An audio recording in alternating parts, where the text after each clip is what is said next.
కీర్తన గ్రంథం 106వ కీర్తన 23వ వచనాన్ని ధ్యానం చేసుకున్నాం.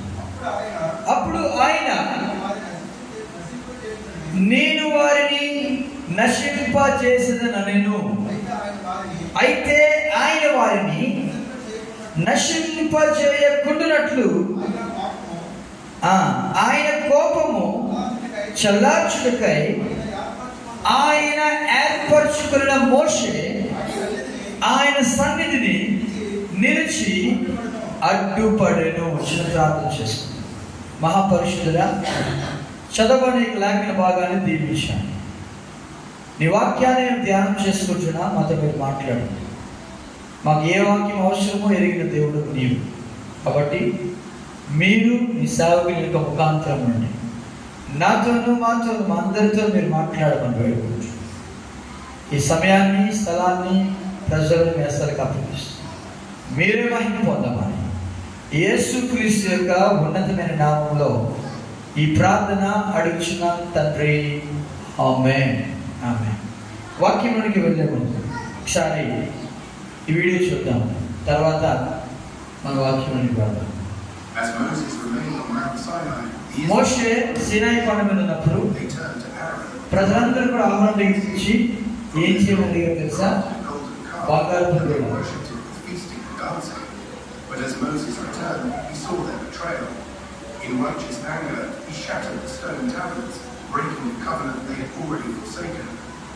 With a commanding voice, he called them to repentance, reminding them that only the Lord is worthy of worship. Okay. మీకు అర్థమైంది video? ఇశ్రాయేలు ప్రజలందరూ కూడా ఆహారం దగ్గరికి వచ్చి ఏమంటారంటే, మాకు ఒక దేవతను చేయము అంటారు.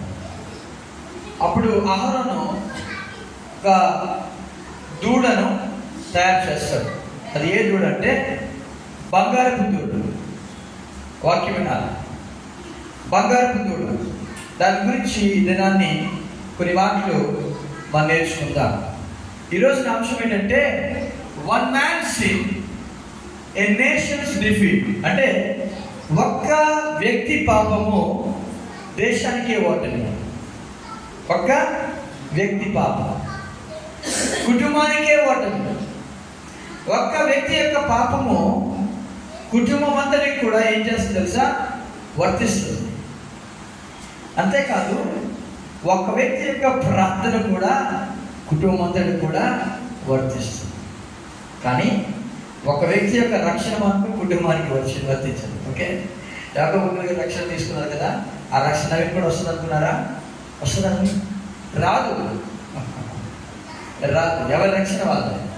కానీ ప్రార్థన జీవితం లేకపోతే పరిశుద్ధ జీవితం, వీటిని దేవుడు ఎలా ఇచ్చాడంటే పాపము కూడా. ఒక వ్యక్తి పాపం చేసినప్పుడు ఆ పాపం ఏమవుతుందని తెలుసా? టోటల్గా కుటుంబానికి కాదు, సమాజానికి, ఇంకా చెప్పాలంటే సంఘానికి, ఇంకా చెప్పాలంటే దేశానికి కూడా. బైబిల్లో ఎగ్జాంపుల్ చాలా ఉన్నాయి, చెప్పగలరా? ఆకాన్ చేసిన పాపము ఆకాంతో పోయిందా? మొత్తం ఇశ్రాయేలు అందరూ కూడా పాపం చేశారని దేవుడు అన్నాడు. ఆదాం చేసిన పాపం ఆదాం కుటుంబానికి వచ్చిందా? టోటల్ సర్వమానవ వాళ్ళకి. అందులో నేను ఉన్నాను, మీరు ఉన్నారు, అంతేనా?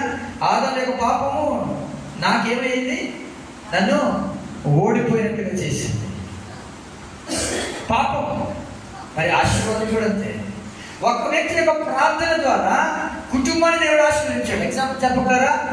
యోబు యొక్క ప్రార్థన కుటుంబం అంతటికి కూడా ఏమి పెట్టబడింది తెలుసా? కంచె వేయబడింది. దేవునికి స్తోత్రం చెప్పారా? అంతేకాదు, ఒక్క చిన్న అబ్బాయి 5 రొట్టెలు 2 చేపలు ఇస్తే ఎంతమంది తిన్నారు? ఆ బాబు ఒక్కడే తిన్నాడా? ఎంతమంది తిన్నారు తెలుసా?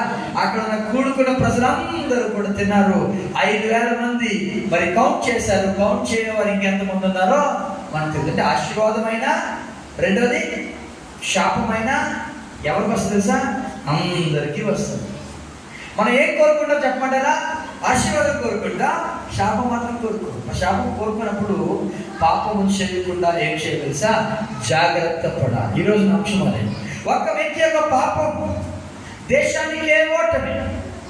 ఒక వ్యక్తి యొక్క పరిశుద్ధత దేశానికే ఏం తీసుకొస్తుంది తెలుసా? సస్య శ్యామలంగా చేస్తూ. ఇప్పుడు ఒక కుటుంబానికి మనం తీసుకుందాం. ఆ కుటుంబంలో భర్త రక్షణ పొందలేదు, భార్య రక్షణ పొందింది. ఓకే, అదే నేను అడుగుతాను, క్వశ్చన్ అడుగుతాను మీకు. ఒక కుటుంబంలో భర్త రక్షణ పొందలేదు, భార్య రక్షణ పొందింది. ఇప్పుడు భర్త పరిశుద్ధుడు అవుతారా అవడా? అర్థం కాదు ప్రశ్న. భర్త రక్షణ పొందలేదు, భార్య రక్షణ పొందింది. ఇప్పుడు ఆ అబ్బాయి అంటే ఆ భర్త పరిశుద్ధుడా కాదా? పరిశుద్ధుడా కాదు కదా? పరిశుద్ధుడే. చదవండి, కొరింథీయులకు రాసిన మొదటి పత్రిక 7వ అధ్యాయము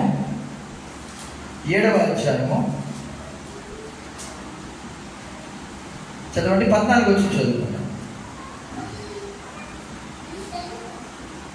1వ కొరింథీ పత్రిక 7వ అధ్యాయము 14 వచ్చింది. అవిశ్వాసి అయిన భర్త భార్యను బట్టి పరిశుద్ధపరచబడును, అవిశ్వాసురాలైన భార్య విశ్వాసి అయిన భర్తను బట్టి పరిశుద్ధపరచబడును. లేని ఎడల మీ పిల్లలు అపవిత్రులయ్యుందురు, ఇప్పుడైతే వారు పవిత్రులు. ఇప్పుడు చెప్పండి, భర్త అవిశ్వాసి, భార్య విశ్వాసి. ఇప్పుడు భర్తను బట్టి అదే భార్యను బట్టి భర్త ఏమవుతాడు?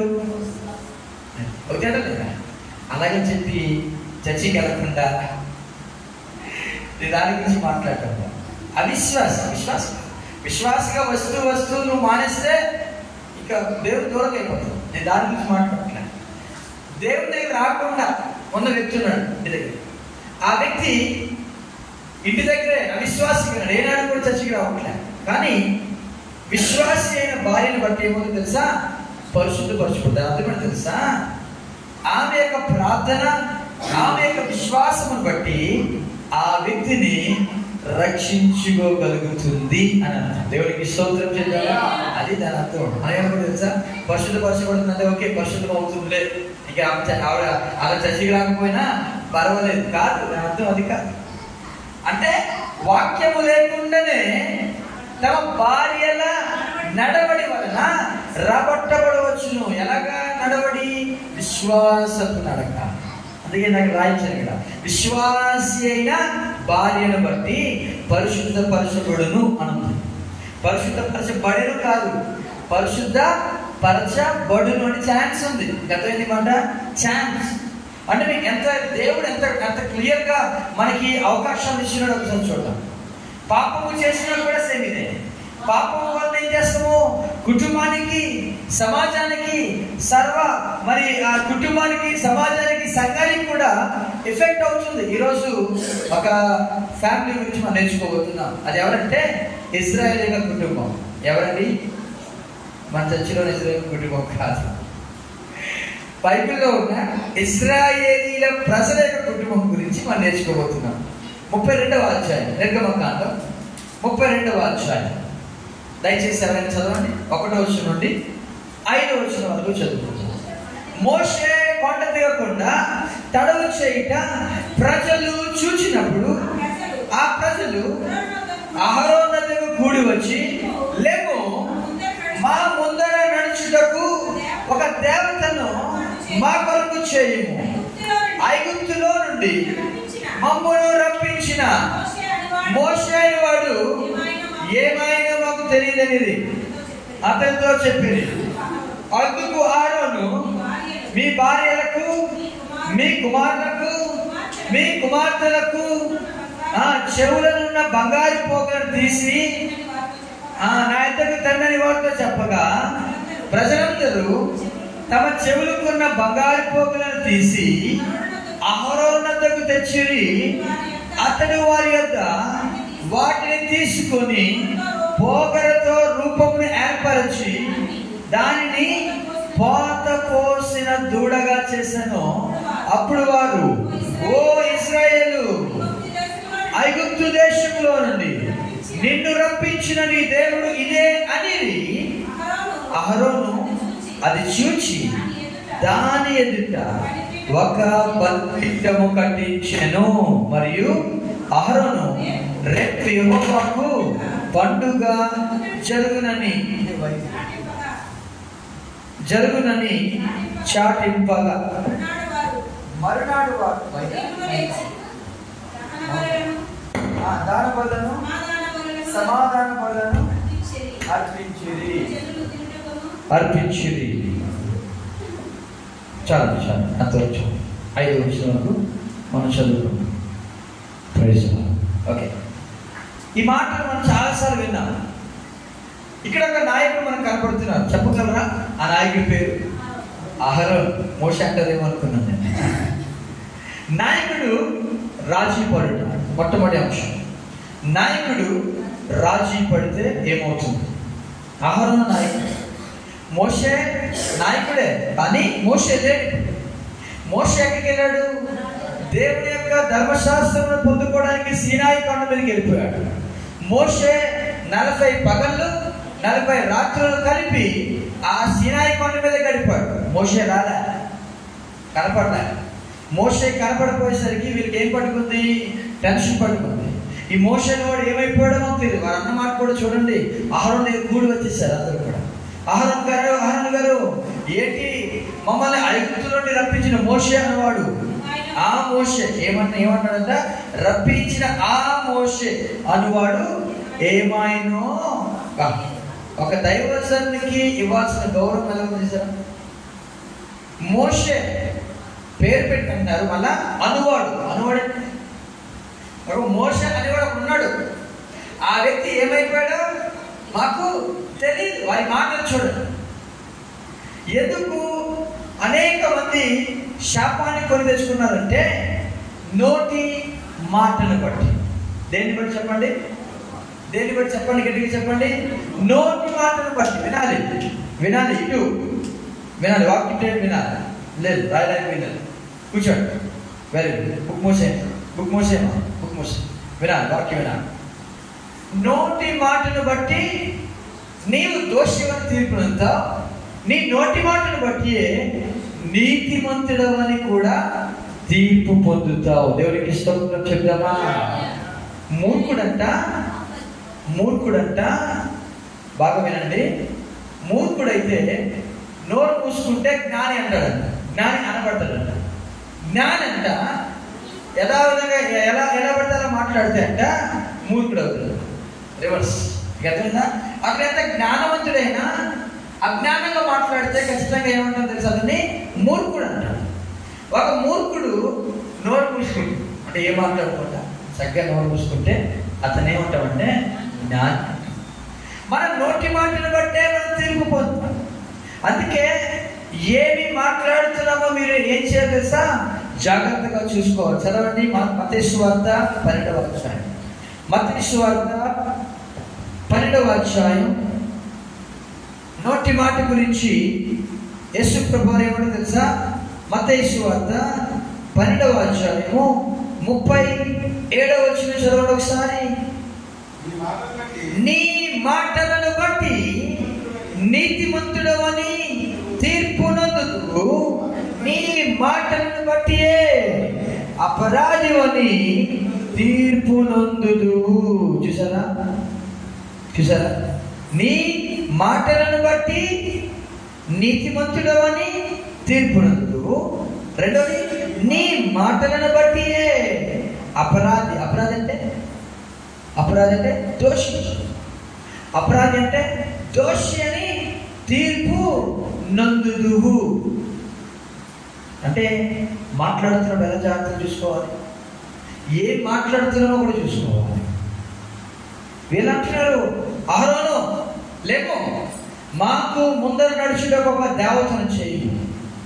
ఈ మోషే వాడు ఎక్కడ తీసుకొచ్చారు మమ్మల్ని? ఐగుప్తులో నుండి మమ్మల్ని రప్పించిన మోషే అనువాడు ఏమైపోయాడు మాకు తెలియదు. ఏమైపోయాడు అసలు? మోషే తెలియదు. నిజంగా తెలియదు. దానికి నిజంగా తెలీదా? అంత చెప్పేది కదా, నేను వెళ్తున్నాను. వాళ్ళు అన్నారు కూడా, అయ్యా దేవుడు మనతో మాట్లాడితే మేము వెళ్ళాం, మీరే మాట్లాడండి. ఉందన్నమాట. చదవండి. నిర్గమకాండం 20వ అధ్యాయం భయంకరమైన శబ్దాలతో దేవుడు మాట్లాడుతుంటే వీరందరూ అరిచి ఏమన్నా తెలుసా? చదవండి. నిర్గమకాండము 20వ అధ్యాయము 18 వచ్చిన 19 వచ్చిన చదవండి. 18, 19. ప్రజలందరూ ఆ ఉరుములు, ఆ మెరుపులు, ఆ బూర ధ్వనియు, ఆ పర్వత ధూమమును చూచి భయపడి తొలగి దూరముగా నిలిచి మోషేతో ఇట్లనిది, నీవు మాతో మాట్లాడుము, మేము విందుము. దేవుడు మాతో మాట్లాడిన ఎడల మేము చనిపోదుము. ఇంత భయపడుతున్నారు కదా, ఇంతగా భయపడుతున్నారు కదా. దేవుడు మాతో మాట్లాడితే ఏమవుతామంటే మేము చనిపోతాం, మీరు మాట్లాడారు మోషే అని మోషేతో అంత క్లియర్గా మాట్లాడుతున్నారు. మోషేతో అంత క్లియర్గా వారు అడుగుతున్నారు, మేము రాము, మేము రాము, మేము వినము, ఎందుకంటే మేము వింటే ఏమవుతామంట, మేము చనిపోదాము అని వారేం చేస్తారు తెలుసా? దూరముగా నిలిచేది. మోషే మీరు మాట్లాడండి, మేము విందుము అంటున్నాం. చూసారా? కానీ ఇప్పుడు ఆహారం దగ్గరికి చెప్తారు, మాకు ముందర నడుచుటకు ఏం చేయమన్నాడు? ఒక దేవతను చేయము. ఈ మోషే అనేవాడు ఏమైపోయాడో వాక్యం టైంలో కూర్చో, సరి కూర్చో, అదంతా కూడా సరిగ్గా వేసింది. అదంతా చూడు ఎలా రాశారు, ఎలా రాగారు.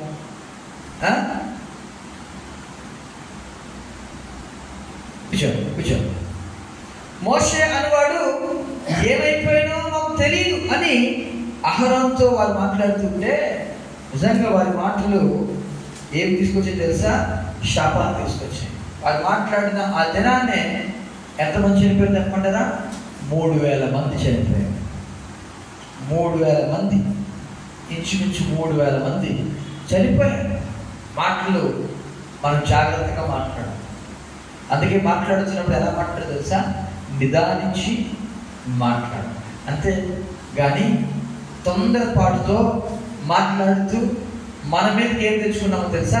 శాపాన్ని తెచ్చుకుంటున్నాం. ఇతరుల గురించి చాలామంది మాట్లాడుతూ ఉంటారు, వేరే వ్యక్తి గురించి మాట్లాడుతూ ఉంటారు. అది కూడా మనం మాట్లాడడానికి మీకు ఎందుకో తెలుసా? మన మాటలు ఎవరు వింటారని తెలుసా? దేవుడు ఆలకిస్తున్నాడు. అందుకే మనం భయంతో మాట్లాడాలి. మాట్లాడుతున్నప్పుడు జాగ్రత్త పడి మాట్లాడాలి. ఏది పడితే అది మాట్లాడడానికి వీలేదు. మనం మాట్లాడే విధానం బట్టే మనం నీతిమంతులమో లేకపోతే అపరాధులమో తెలియబడుతుంది. కాబట్టి వీరందరూ కూడి వచ్చారు. ఆహారంటున్నారయ్యా, మా ముందర నడుచుటకు ఒక దేవతను మా కొరకు చేయము. ఐగుప్తులో నుండి మమ్మల్ని రప్పించిన ఆ మోషే అనేవాడు ఏమైనా మాకు తెలియదు అనేది. అప్పుడు అవన్నీ తెలుసా? మీ భార్యలకు, మీ పిల్లలకు వారి చెవులో ఉన్న ఏమిటివి? ఆ చెవులు ఉంటాయి కదా, పోగులు. ఈ చెవి పోగులను తీసుకురండి, బంగారం తీసుకురండి. అవన్నీ తీసుకురండి అన్నప్పుడు టోటల్గా కొన్ని లక్షల మంది ఉన్నారు ప్రజలు అక్కడ. వాళ్ళందరూ కూడా అహరోను అడగగానే ఏం చేశారు తెలుసా? ఏమి ఇచ్చారు? బంగారు పోగులు ఇచ్చేసారు. ఆలోచిద్దాం వారి యొక్క మైండ్ ఎలా ఉందో. అలా అడిగారంతే, ఇచ్చేసారు. ఒక మాట అడిగాడంతే, ఇచ్చేసారు. ఇదే విధానమైన కొన్ని అధ్యాయాలు వెనక్కి వెళ్తే, ఒకసారి వెనక్కి వెళ్దామా? 25వ అధ్యాయం వద్దాం. మందిరం కోసము మోషే అడిగాడు. ఏమని అడిగాడు? మీరు తీసుకురండి, మీకున్నవి తీసుకురండి అంటే ప్రజలు ఏం చేస్తారు సార్? చదవండి. 25వ అధ్యాయం వద్దాం. 25వ అధ్యాయంలో కొన్ని మాటలు అక్కడ మనకు కనబడతాయి. 25వ అధ్యాయంలో చదవండి ఒకసారి. మొదటి వచనం చదువుకుందాం. యెహోవా మోషేకు ఇలాగ సెలవిచ్చెను, నాకు ప్రతిష్టార్పణ తీసుకునేదంటని ఇశ్రాయేలీయులతో చెప్పుము. మనపూర్వకంగా అర్పించు ప్రతి మనుషుని యొద్ద దాన్ని తీసుకురావాలి. ఒకసారి ఆలోచిద్దాం ఈ మాట. ఇక్కడేమో అహరోను అడిగాడు, అక్కడేమో మోషే అడిగాడు. ఇక్కడేమో అహరోను అడుగుతున్నాడు. ఏమని అడుగుతున్నాడు? మీ భార్యలకు, మీ చెవులకు, మీ యొక్క కుమారులకు వారి చెవులకు, మీ కుమార్తెలకు వారి చెవులకున్న ఈ బంగారు పోగులు ఏం చేయాలి? మీరు తీసుకురండి అని అహరోను చెప్పగానే వాళ్ళందరూ కలిసి ఆ యొక్క బంగారు పోగులను తీసుకొచ్చారు లేదా? వెంటనే తీసుకొచ్చారు. ఇప్పుడు మోషే దేవుడు అడగమన్నాడు. ఏమని అడగమన్నాడు? నాకు ప్రతిష్టార్పణ తీసుకుని రండి అని ఇశ్రాయేలు చెప్పాడు. ఏ అర్పణ ఇది? అర్పణ కాదు, ప్రతిష్ట అర్పణ. ఇది ప్రతిష్ఠించాలి. ఈ అర్పణ తీసుకురావాలి. అది కూడా ఎవరు అర్పించాలో తెలుసా? ఎవరి దగ్గర తీసుకోవాలో తెలుసా? అందరి దగ్గర కాదు, మనపూర్వకంగా అర్పించు ప్రతి మనుషుడు. మనపూర్వకం అంటే ఏంటి? అది హృదయపూర్వకంగా నేను ఇస్తున్నాను అని అన్నవారు ఇవ్వండి అన్నప్పుడు దాంట్లో చాలా మంది ఎగ్గొట్టేస్తారు. చాలా మంది ఎగ్గొట్టేస్తారు. అవకాశం దొరికినప్పుడు ఏం చేస్తారు చెప్పండి? అవకాశం దొరికినప్పుడు ఏం చేస్తారు? చాలా మంది అవకాశాన్ని వినియోగించుకుంటారు. అంతే కదా? అందరూ ఇవ్వండి అంటే ఖచ్చితంగా ఇవ్వాలి. మనపూర్వకంగా ఇవ్వండి అన్నప్పుడు ఎంతమంది వస్తుంది చెప్పండి? అందరూ రాదు. అందరూ రాదు. ఒక ఆజ్ఞ పెడితే అందరూ వస్తారు, కానీ ఒక కండిషన్ పెడితే మాత్రం, కండిషన్ అంటే మనపూర్వకంగా వచ్చిన వాళ్ళు ఇవ్వండి అంటే నా మనసు లేదని పాస్టర్ గారు తప్పించుకోవచ్చు. ఇది ఒక రీజన్ ఉంది. కానీ అహరోను ఏమనలేదు, మీ భార్యలకు మీ యొక్క బిడ్డలకు వారి చెవులో ఉన్న పోగులను తీసుకురండి అన్నాడు. అంతే. అనగానే అందరూ అక్కడ రాయబడిందా? ప్రజలందరూ 3వ వచనం చదివినట్లయితే 32వ అధ్యాయము, ప్రజలందరూ తమ చెవులనున్న బంగారు పోగులను తీసి అహరోను వద్దకు తెచ్చిరి. ప్రజలందరూ తీసుకొచ్చారు. ఆ దినాల్లో పురుషులు కూడా ధరించేవారు. ఏంటవి? చెవి పోగు. ఇప్పటికీ అన్ని చాలా మంది వేస్తారు. కొంతమంది యూత్ చూడండి ఏముంటుంది వాళ్ళ దగ్గర. నేను కూడా ఇక్కడ ఇన్స్పైర్ అయి ఉంటారేమో. ఇజ్రాయెల్ దగ్గరికి వెళ్ళి ఇజ్రాయెల్ ప్రజల దగ్గరికి వెళ్ళి మీరు మరి పెట్టుకున్నారు, పురుషులు కూడా పెట్టుకున్నారు, మేము కూడా పెట్టుకుంటే తప్పేంటి అన్నట్టుగా నేను చూస్తున్నాను. చాలా మంది యూత్ కనబడతారు నాకు. నిన్న పోగులు ఉంటాయి, చిన్న చిన్న పోగులు వీళ్ళు తీసే ప్రజలందరూ ఉంది అక్కడ. అంటే బోత్ మేల్ అండ్ ఫీమేల్, అంటే ఆడవాళ్ళు మగవాళ్ళు అందరూ కూడా, కుమారులకు కూడా వారు ఏం పెడతారు తెలుసా?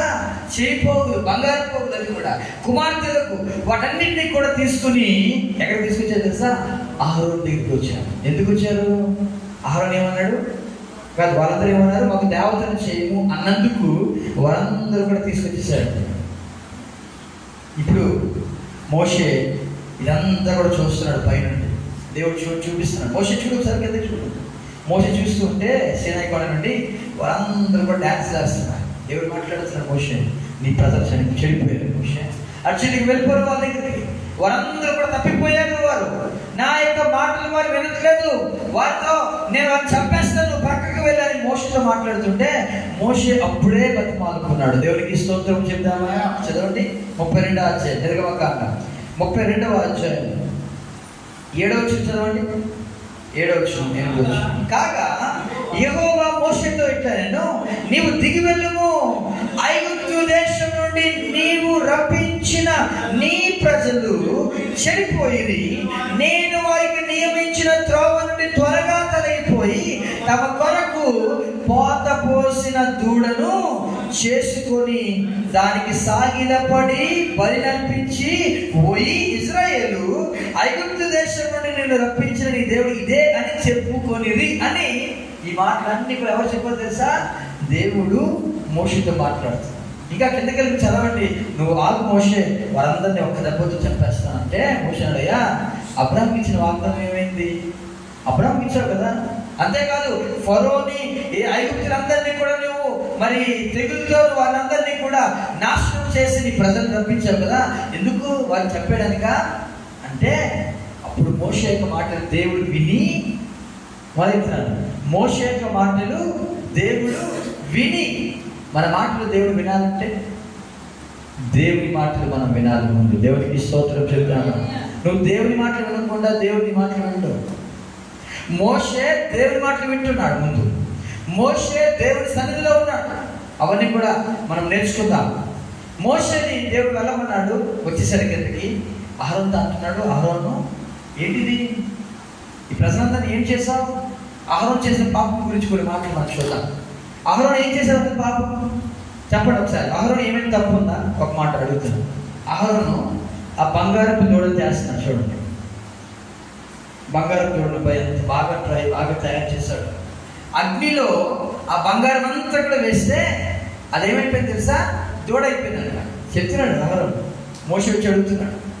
మోషే వచ్చి అంటాడు, ఏ అనియా ఏమైంది ఇదంతా, ఎలా జరిగింది ఏంటి అని అడిగితే, తమ్ముడు నాకేం తెలియదు, అందరిని అడిగాను, వాళ్ళందరూ దుర్మార్గ ప్రజలకు తెలుసు కదా, అందరూ నన్ను ఇబ్బంది పెట్టారు, నన్ను బాధ పెట్టారు, నన్ను ఒక దేవతను చేయమన్నారు. నేను అన్నాను మీ చెవులుకున్న పువ్వులు ఇవ్వండి అన్నాను. ఇవ్వగానే నేను అగ్నిలో వేసాను. ఏగానే ఏమైపోయిందంట? దూడ అయిపోయిందంట. ఇది నిజమా? చూడండి ఒకసారి అమ్మ చదవండి, మీకు అర్థమవుతుంది. 22 చదవండి. 21-22.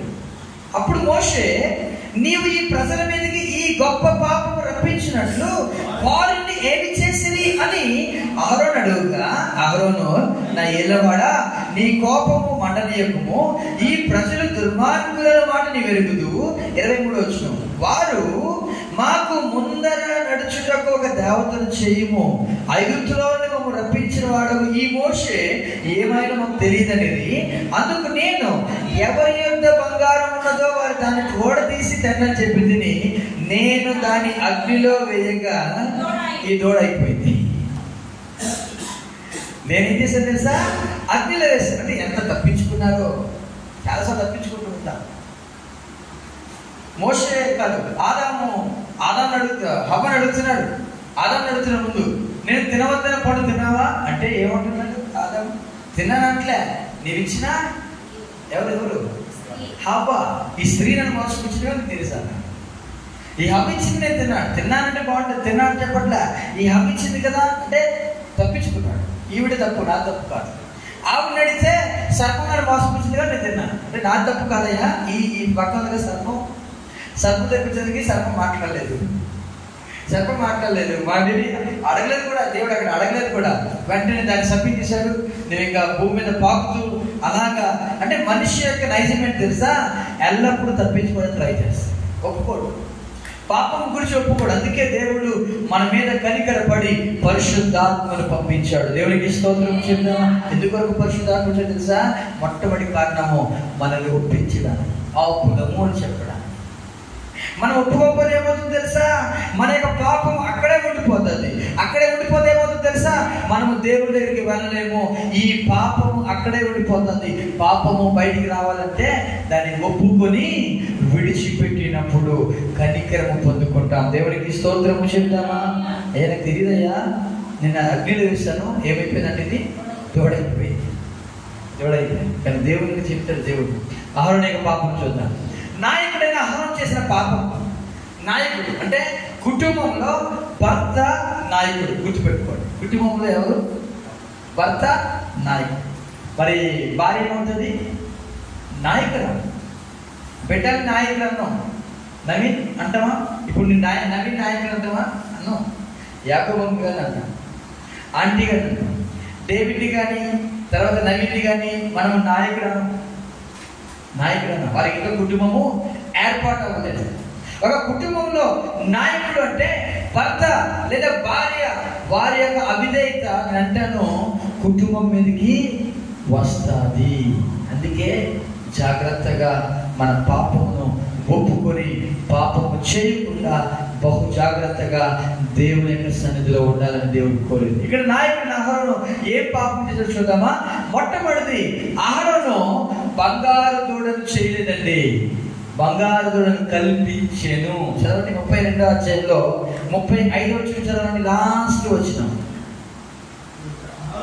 అహరోను కల్పించిన దూడను ప్రజలు చేయించినందున యెహోవా వారిని బాధ పెట్టాను. చేసిందైతే ఎవరు?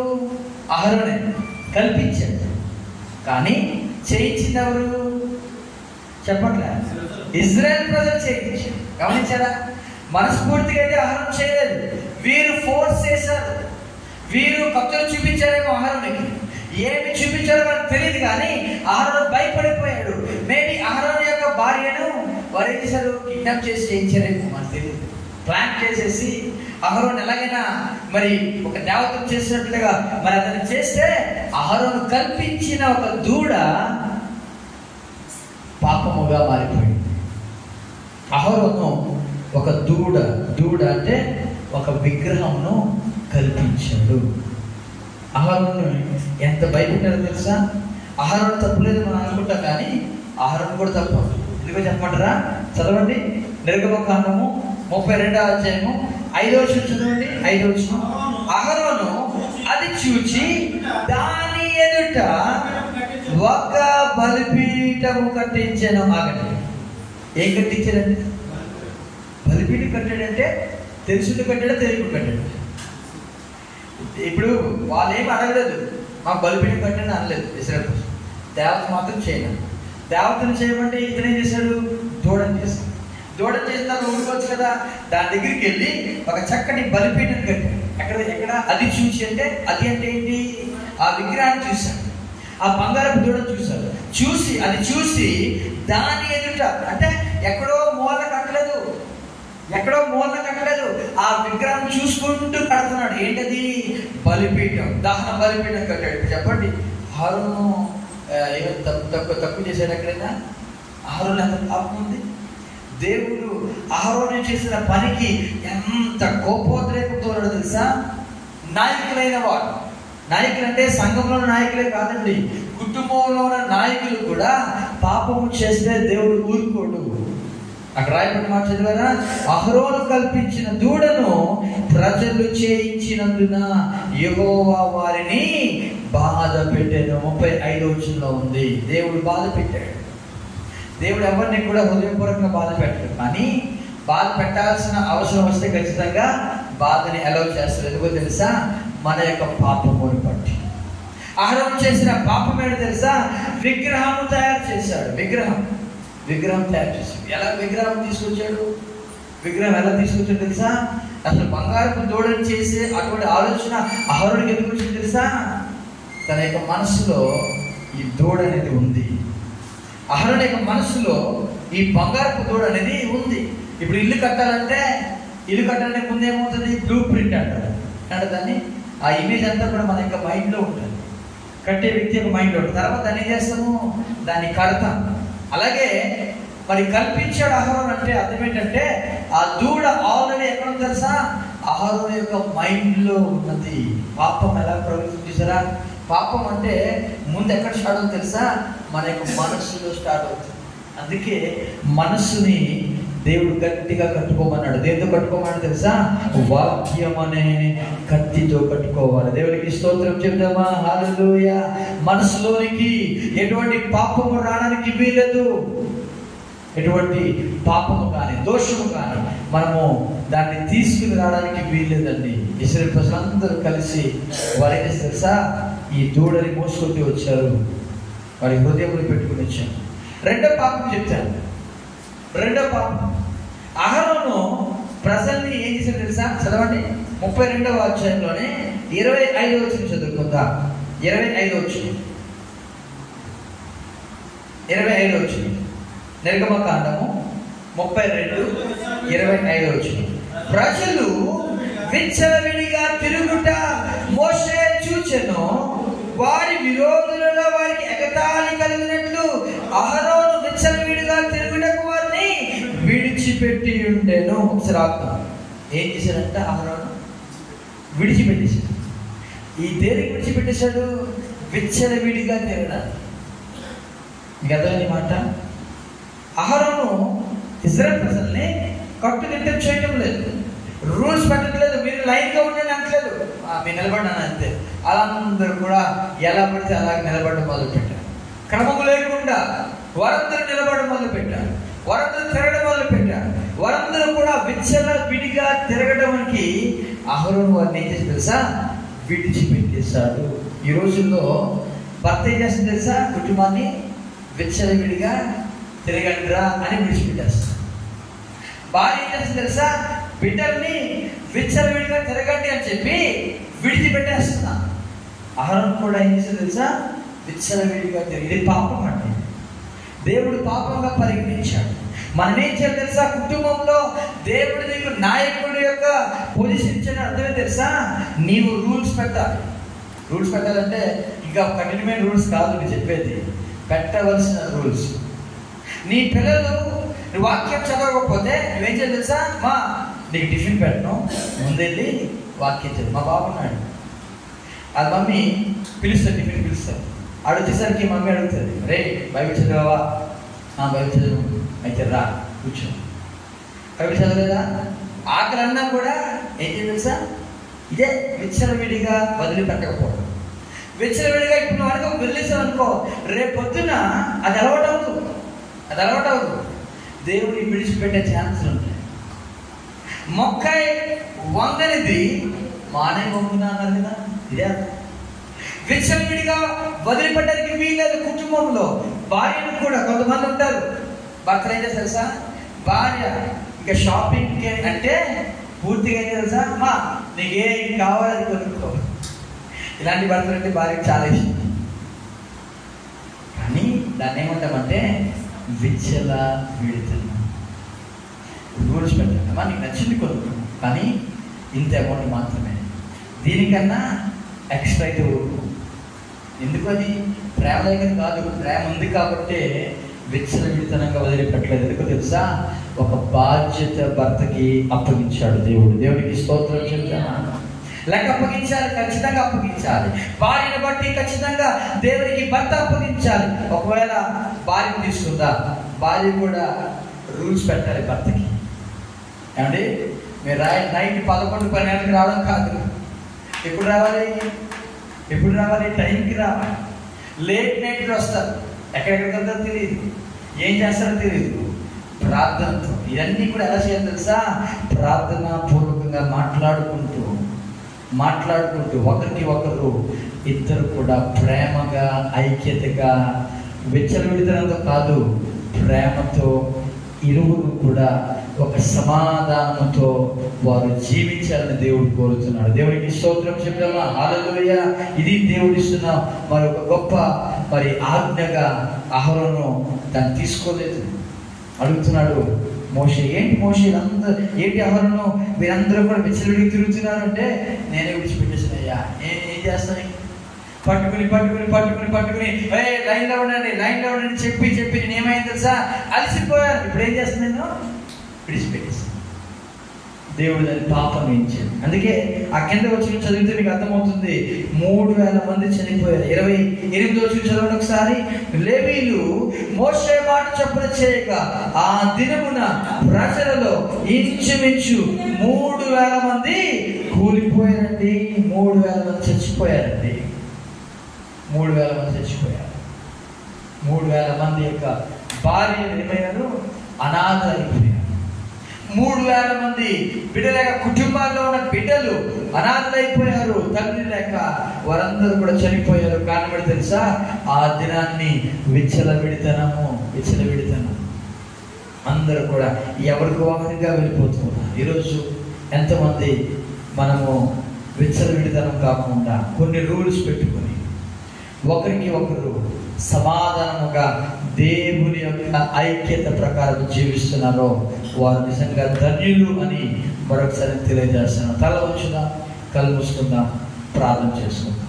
మీరైతే దేవుచితం అయితే ఇదే మెసేజ్ మళ్ళీ నెక్స్ట్ వీక్ మనం కంటిన్యూ చేసుకుందాం. ప్రార్థన చేసుకుందామా. నాయకుడు రాజీ పడడానికి వీల్లేదు, నాయకుడు రాజీ పడకూడదు.